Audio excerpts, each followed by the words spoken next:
Hello guys, mao ni ang gihimong dike sa Barangay San Miguel, Compostela, Davao de Oro sa tungod kay kining atong nakita karon nga kalubian atong 2021 naabot gyud ang tubig, dako kay tubig ito hantod ang eskwelahan diya sa may high school na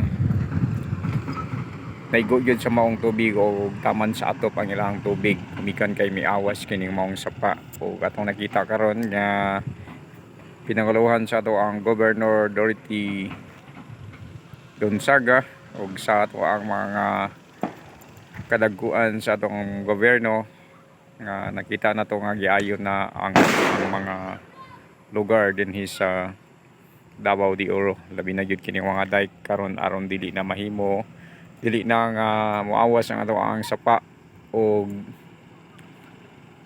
safety na ang ato ang mga kabarangay o katawhan dinhing dapita. So karong nagkuha sila og nagdiskarga sila sa ilahang mga bakal nga ilahang gidala sa prime mover o ang excavator bakho maoy nagdiskarga niini. So atong makita guys nga aktibo ang ato ang one bisan kung hapon na nag-overtime gid sila aron mahumaning maong project sa to ang lugar dinhi sa San Miguel, Compostela, Davao de Oro. So makita na to guys so nga diskarga sila so mao ni ang maong tulay.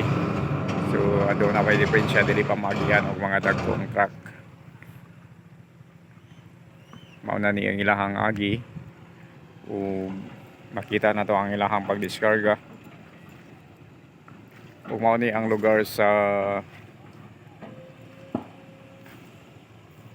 San Miguel, Compostela, Davao de Oro. Kaya nakita na to nga bukid na po sa Gibataan, Sarmiento. Dagan kayo o clouds so dili kayo na to maklaro tungod kay medyo dagom dinhi karon sa to ang lugar. So itong diya sa mayubos kana padulong na sa kana sa gibawa Compostela.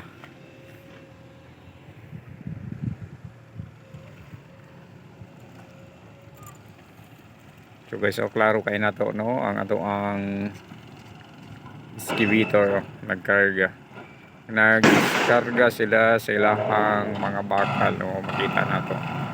Makita na to ang ilahang mga trabaho dili sa yun ang pagdiskarga sa ilahang bakal nga gidala nga dagko kayo. Ang excavator mo'y diskarga niini mo'y nagawas sa tanan nilang mga karga no. Ang prime mover diri agi sa may sapa. So fortunada sa gayong driver no nga nagsalig mo gud siya na ay bakho. Kung magkalubong-lubong doon ay bakho nga mo rescue sab niya. Padayon sila sa ilang mga gimbuhaton dinhi karon sa pag-ayo sa maong lugar dinhi sa Compostela, Davao de Oro, San Miguel. Di nakita nato ning mga kakahuyan, luyo ning kakahuyan na diri ang atong eskwelahan sa high school. Diin mo inaigo sa maong tubig nga atop na lang ang nakita og daghan kayong nakadamage na ini kini nga maong mga lugar.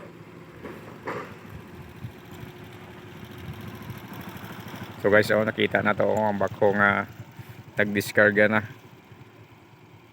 Nakita nimo nagdiskarga na siya sa bakal. Kulba kayo kung basin kung matagak ang maong bakal, disgrasya yung ang bakho ka. Okay.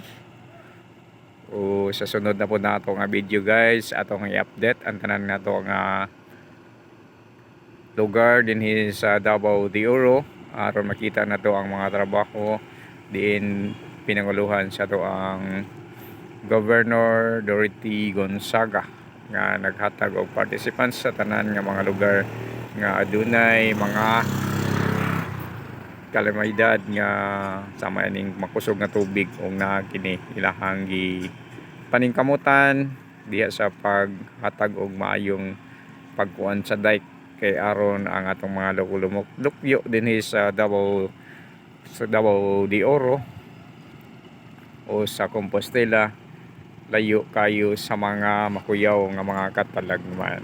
So maayong hapon kanatong tanan ug mao lang kani ang ako ang ihatag kaninyo mga report, mga video para sa ato ang mga kadapit diin mga delikado nga lugar sa makusog nga tubig nga maagian. Bye-bye next sa tanan sa sunod nato na mga video. Hinaut pa nga sa kanunay musuporta mo sa ato ang mga suporta mo sa ato ang pinanggaluhan ni Dorothy Gonzaga atong governor. Bye bye.